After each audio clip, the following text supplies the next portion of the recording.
Yeah, I'ma make this shit hot. Oh, I'ma light this shit up.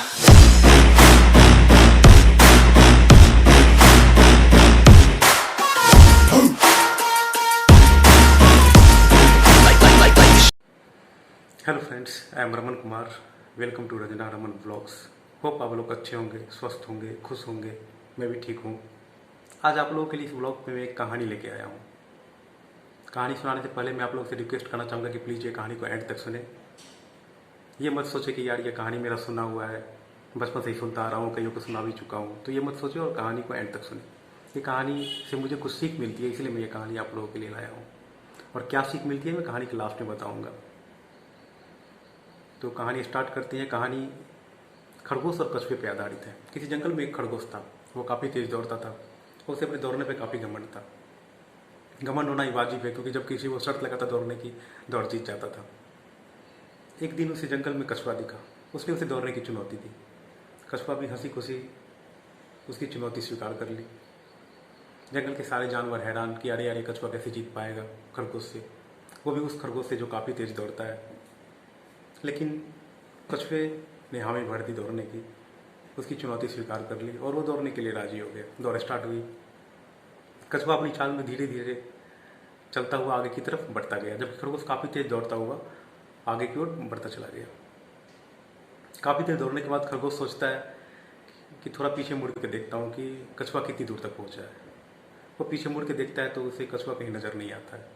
फिर वो सोचता है यार कछुआ तो काफ़ी पीछे होगा, वो धीरे धीरे चल रहा है, क्यों थोड़ी देर आराम कर लिया जाए।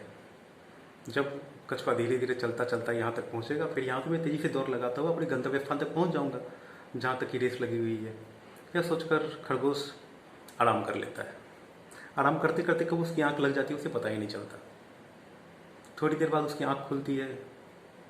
इधर उधर देखता है पहले तो उसे कछुआ कहीं नज़र नहीं आ रहा था। फिर वह काफ़ी तेज़ी से भागता हुआ अपनी मंजिल की तरफ आगे की ओर बढ़ता चला आता है। भागते भागते भागते भागते दौड़ते दौड़ते जब अपने गंतव्य स्थान तक पहुंच जाता है तो देखता है कि यार यहाँ पे कछुआ है ही नहीं। कछुआ था ही नहीं वहाँ पे। इधर उधर चारों साइड देख लेता है, उसे कछुआ कहीं नज़र नहीं आता है।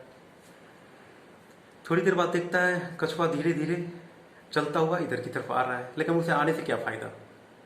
खरगोश ने रेस जीत ली थी, खरगोश ने दौड़ जीत लिया था। दोस्तों, इस कहानी से मुझे यही सीख मिलती है कि मुकाबला अपनों से बराबरी वालों से करनी चाहिए। बचपन से हम लोग सुनते आ रहे हैं, आप भी सुनते आ रहे हैं कि खरगोश और कछुए की दौड़ हुई तो कछुआ जीत गया, खरगोश हार गया। ये कैसे संभव है? आप लोग खुद पढ़े लिखे हैं, समझदार हैं। कछुए और खरगोश की दौड़ होगी तो खरगोश ही जीतेगा। कल को कोई बोल दे कि खरगोश और शेर की लड़ाई हो गई, खरगोश हार गया, खरगोश जीत गया और शेर हार गया, तो आप हम लोग मान लेंगे? नहीं। इस कहानी से मुझे ये सीख मिलती है कि मुकाबला अपन से बराबरी वालों से करनी चाहिए और यकीन भी उसी बातों पे करनी चाहिए जो संभव हो। हाँ, अगर यदि 19-20 का फर्क हो तो मुकाबला कर सकते हैं, लेकिन अगर ज़मीन आसमान का फर्क हो, कहाँ कछुआ कहाँ खरगोश, और उसमें आप रेस लगा देते हैं और कछुए को जिता देते हैं, तब तो इस बात पे यकीन ही नहीं कर सकते। ये तो सेम ऐसे ही हो गया कि खरगोश और शेर को लड़ा दिया और बोल दिया कि खरगोश जीत गया और शेर हार गया। दोस्तों, हमेशा अपनों से बराबरी वालों से मुकाबला करें और उसी चीज़ पे यकीन करें जो कि संभव हो। तो दोस्तों, ये कहानी आप लोगों को कैसी लगी प्लीज़ कमेंट कर बताएं। अगर पसंद आई हो तो प्लीज़ लाइक करें, शेयर करें, सब्सक्राइब करें। Thank you. मजा आया।